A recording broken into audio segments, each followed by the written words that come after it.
बिहार के 5, उत्तर प्रदेश के 8 और झारखंड के 15 मजदूर जिस उत्तरकाशी टनल में फंसे हैं, वहां पर पिछले 10 दिनों से क्या कुछ हो रहा है और वहां पर स्थिति कितनी खतरनाक है, यह पूरी कहानी आपको हम आगे बताएंगे। लेकिन सबसे पहले आप एक प्रतीकात्मक इस तस्वीर से समझिए कि किस प्रकार से वहां पर रेस्क्यू ऑपरेशन चल रहा है और 10 दिनों से कई कई राज्यों के 41 मजदूर जो यहां पर फंसे हुए हैं, उनसे पहली बार कैमरा डालकर कैसे बातचीत की गई है। आप अगर इसे देखेंगे तो आपको पता चलेगा कि 41 मजदूर यहां पर फंसे हुए हैं। यहां पर बीच में ऊपर से मलबा गिर गया है क्योंकि ये हिस्सा जो है वो धंस गया और मजदूर उधर फंस गए।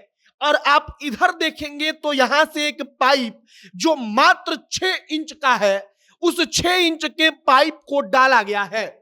अब इस 6 इंच के पाइप से ऑक्सीजन की सप्लाई की जा रही है। इसी 6 इंच के पाइप से खिचड़ी भेजा जा रहा है। कैमरा भेजकर मजदूरों को देखा गया तो मजदूर कैमरा को देखकर और खिचड़ी को देखकर खिलखिलाकर हंसने लगे। और यही कहानी आपको हम आगे सुनाएंगे कि पिछले 10 दिनों से वहां पर क्या हो रहा है। आगे बातचीत करने से पहले हमारा परिचय। अब नमस्कार, मेरा नाम है मोहित कुमार सिंह और आप जनता जंक्शन देख रहे हैं। सबसे पहले पूरा का पूरा मामला समझिए। मामला उत्तराखंड के उत्तरकाशी का है।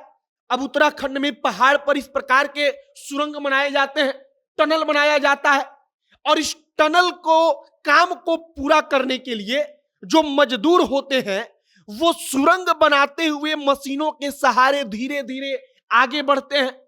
लेकिन होता क्या है कि कई बार जब किस्मत खराब होती है तो मजदूर आगे बढ़ते हैं और पीछे से ऊपर का हिस्सा कोई धंस जाता है, जिसके कारण मजदूर फंस जाते हैं।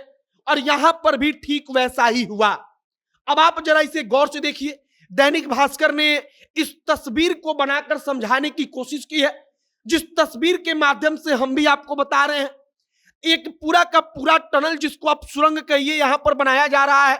जो सुरंग के अंदर घुसने वाला रास्ता है, जिसको आप एंट्री पॉइंट कहेंगे, वहां से 200 मीटर आगे जाने पर ऊपर का जो एरिया है वो धंस गया, जिसके कारण वहां पर ऊपर से मलबा आकर इकट्ठा हो गया। अब मलबा इकट्ठा हुआ तो रास्ता बंद हो गया।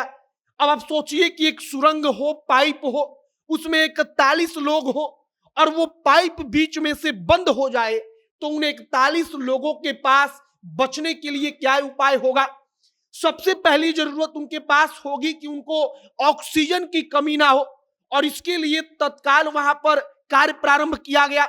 वहां पर एक 6 इंच का पाइपलाइन डालने में जो बचाव कार्य कर रहे अधिकारी थे, जो वहां पर बड़े बड़े एक्सपर्ट थे, उनको वहां पर सफलता मिली और उस 6 इंच के पाइप के जरिए उन मजदूरों तक ऑक्सीजन की सप्लाई की गई।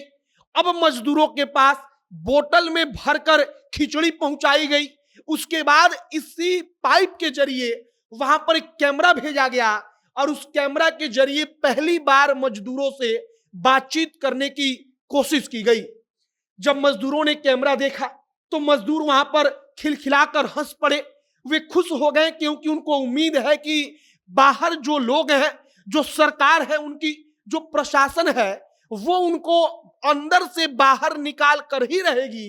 लेकिन सबसे बड़ी दिक्कत वहां पर यह है कि पूरा का पूरा पहाड़ी इलाका, अगर एक पाइप डाला जाता है, मलबा हटाने का काम शुरू होता है तो ऊपर से जहां का हिस्सा धंसा हुआ है वहां से और मलबा आकर इकट्ठा हो जाता है, जिसके कारण कई दफा प्लान को चेंज करना पड़ा। और पिछले लगभग 10 दिन से कुल मिलाकर 41 मजदूर इसी टनल में, जिसको उत्तरकाशी टनल कहा जा रहा है, उस टनल में फंसे हुए हैं और उनको निकालने के लिए विदेशों के एक्सपर्ट्स से सलाह ली जा रही है कि आखिरकार उनको कैसे निकाला जाए।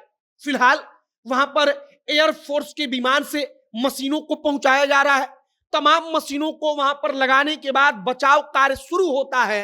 लेकिन हमने आपको बताया कि यह आसान नहीं है, बेहद मुश्किल भरा काम है। लेकिन प्रशासन, बचाव करने वाली टीम वहां पर डटी हुई है और सीधे प्रधानमंत्री कार्यालय से इसका अपडेट लिया जा रहा है।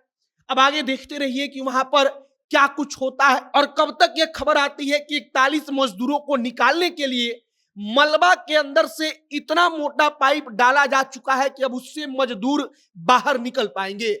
आगे जो भी और जानकारी आएगी हम आप तक पहुंचाएंगे। लेकिन पिछले 10 दिन से जो 41 मजदूर फंसे हुए हैं, आपकी क्या इस पर राय है? कमेंट बॉक्स में लिखकर बताइएगा। तमाम खबरों के लिए हमारे साथ बने रहिएगा। कैमरे से विशाल खड़े हैं और मैं मोहित कुमार सिंह। बहुत बहुत धन्यवाद।